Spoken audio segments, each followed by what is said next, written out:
Donc, ça crée ce côté où, en fait, on va toujours chercher plus, mais je voulais pas forcément plus, je voulais pas forcément moins.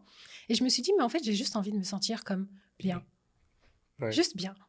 Qu'est-ce qui fait que je me sens bien? Et Ouais. c'est là l'idée de la vie de rêve, de dire, en fait, j'ai envie de pouvoir rendre visite à ma famille parce qu'on n'habite pas sur le même continent, au moins une fois par an. J'ai envie de pouvoir manger au restaurant quand j'en ai envie parce que j'aime ça, etc. Donc, c'est là que j'ai commencé à définir et de me dire, mais en fait, ça n'a rien à voir avec avoir 10 portes ou avoir Ouais. X investi. Ça a à voir finalement qu'est-ce que j'ai envie. Et donc là, l'idée, c'est ça, c'est de sa satisfaction financière, il faut être à l'aise avec sa relation avec l'argent.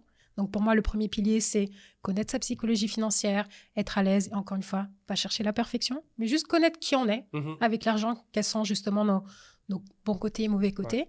Et puis après, finalement, c'est d'avoir une gestion financière de base qui nous convient.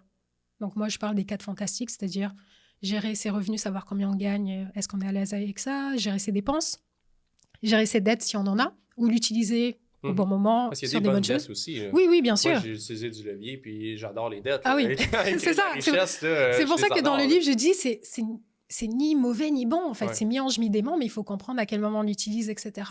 Et puis, il y a aussi la question de l'épargne. Là, je ne parle pas d'investissement ni rien. Si on est déjà à l'aise avec ces principes-là, si on connaît juste le minimum de qu'est-ce qui fonctionne, si on a un système en place, en fait, on peut déjà se sentir satisfaite de ce qu'on a, en fait. Ouais. Parce qu'on a cette sensation, comme je disais, la question de faire des choix, d'avoir cette sensation de contrôle en faisant des choix, en prenant des décisions. Et en ayant juste ça, c'est déjà pas mal. Exact, ça amène déjà un sentiment de satisfaction. Mais bien sûr.